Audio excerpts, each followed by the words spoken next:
Hey everyone, welcome back to the Percy Jackson Upside Down podcast. So sorry I've been a little late on the videos.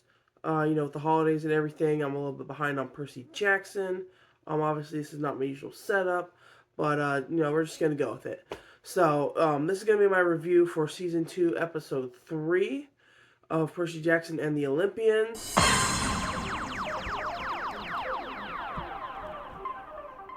So let's just go ahead and get into it. I really like this episode. So the episode opens with Clarisse. She goes to the Oracle to try to receive her quest. And the Oracle kind of looks like a hippie. I'm not sure if that's how it looked in the first season, but I remember from, I don't really remember who the Oracle was in the books, but I think if I remember correctly, then I think it makes sense. But I feel like she looked different in the first season, but whatever. And you can see that Clarisse is like kind of clearly frightened and a little bit scared to like get the quest. So I like that, like we're setting this up like her character journey, right? And she does get to choose like if she wants to take somebody with her, but she doesn't choose. Like you can see, she kind of wants to choose Chris Rodriguez, but she ends up just going alone. Doesn't choose anybody at all. And I think this is kind of a good moment that like kind of humbles the character a bit and shows her vulnerability. So I really like what we're doing with Clarisse in this episode. And then we get Percy and Annabeth and Tyson, and they're checking in on the cruise ship.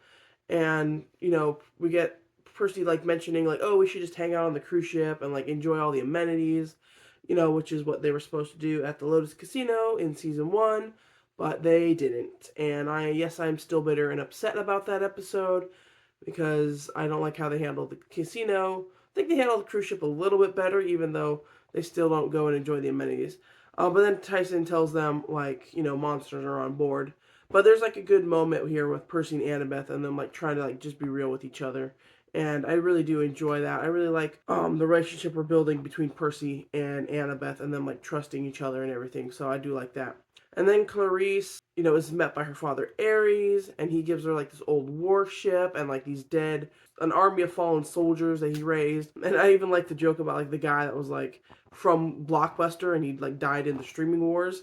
I thought that was kind of funny, especially since this is on Disney Plus. And I like this version of Ares. I liked him in season 1. This is a little bit of a different version from the books. This one's a little bit more jokey and less angry, but I think it kind of works with the tone that we're doing with this show. And he kind of like does like kind of vaguely threaten Clarisse, like if you fail, like what'll happen. And he puts her down like constantly. But you can tell that like Clarisse like really wants to like earn his respect and everything. And then later we see like Clarisse and the crew, and they're out at sea and they're like not listening. They're like disrespecting her. And then she gives like some sort of speech about how like they're all losers and they're like they need to like this is their chance to like change their fate, and they can finally receive glory, and it like actually like motivates them. And it's a really good moment for Clarisse. And then she finds out she has the wrong coordinates to the Sea of Monsters. I'm not sure how this is going to get resolved or what the issue was, but I do like seeing this character development for Clarisse. It's definitely making her a lot more sympathetic, I think, by showing that she just wants a chance to prove herself to her father and to an extent, like, to herself. Like, she's been training all this time at Camp Half-Blood, and this is, like, her first time to actually, like, do a quest. So I really like what we got with Clarisse in this episode. And then on board the ship, Percy and Annabeth, they run into Allison Sims, who we saw at the beginning of the very first episode, and she captured Grover. And I don't think she's from the books. Maybe somebody correct me. But I do like the addition of her here to kind of help speed along the plot a little bit, rather than like just skipping over things. Like there's actually a character that can kind of like bridge the gap to get to the plot a little bit quicker, rather than just like jumping from point A to C. So I do like this and the little fight scene with Allison Sims. So I just like the addition of her character and what she does in this episode. And then we do see the last Dragonian giants again. They came back, from episode 1. And, Percy and Annabeth are like sneaking around the ship, to go find Luke and everything. And so I really like what we're doing here. And then one thing I do like about the show is that it's not really like in Percy's we don't get his internal monologue. It's not really in his point of view or him telling the story. And so we do get like slightly different portrayal of Luke. And I like what they're doing with him. I like what they're doing with Luke. And they're trying to make him a little more sympathetic and it kind of explained his motivations and give him a little bit more to do, I think. And he kind of lets it slip about the Great Prophecy, which Percy wasn't supposed to know about.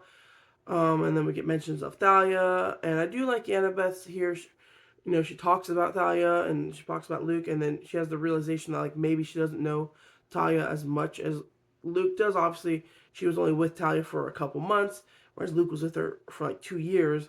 And so I kind of like that self-realization of Annabeth, like, maybe things aren't as rose-colored glasses as I thought they were from my childhood. And she's kind of growing up a little bit more.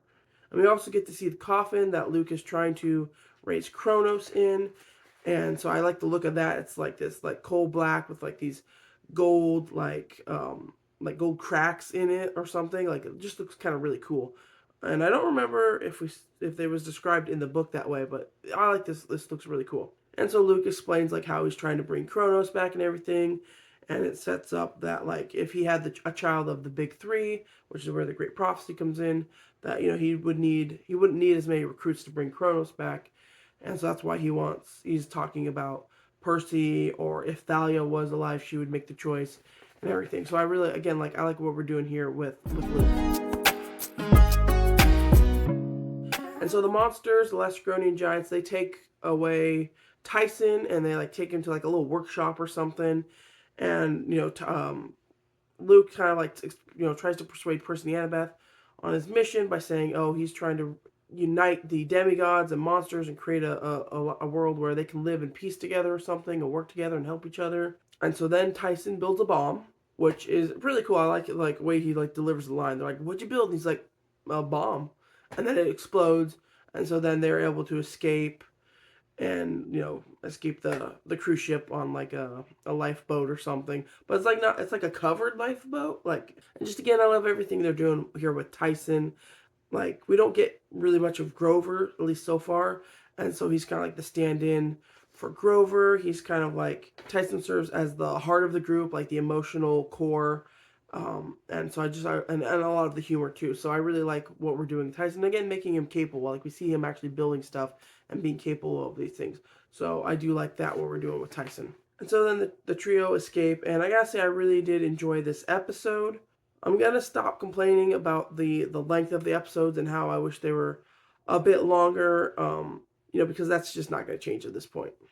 But I'll just say one last thing. Like, I do think that if they were a bit longer, we could have a lot more breathing room instead of some of these scenes feeling rushed. Like, we do get the one scene with Percy and Annabeth in the cabin talking together, and I really do like that. But we could have had, like, Percy and Annabeth and them, like, enjoying the ship's amenities and, laying down by the pool or the water slide or something. We could have just had that little bit of a break, and then they realize, hey, there's monsters on board, right?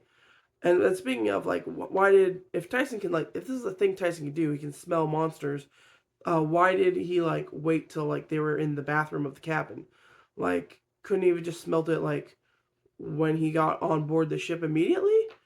So, I don't know, that's a little inconsistent. So I just feel like if we had some breathing room, like, these things would be just a little more smoothed out. But again, they're not going to change that, so I'm going to stop harping on the episodes being too short. Or at least I will try to. But anyway, I'm really enjoying the show so far. Season 2, I really like. I think it's really good. I'm looking forward to the rest of the season. So, thank you all for watching the Percy Jackson Upside In podcast. Again, sorry about the setup. My voice is a little hoarse. Been a little sick. That's partly why I'm behind on my videos and the holidays. But thank you all for watching. Let me know in the comments below. Did you guys really like this episode? Are you enjoying the season so far? Let me know what you guys think. Thank you all for watching, and stay tuned to the Percy Jackson Upside In podcast. And until next time, later, Seaweed Brain.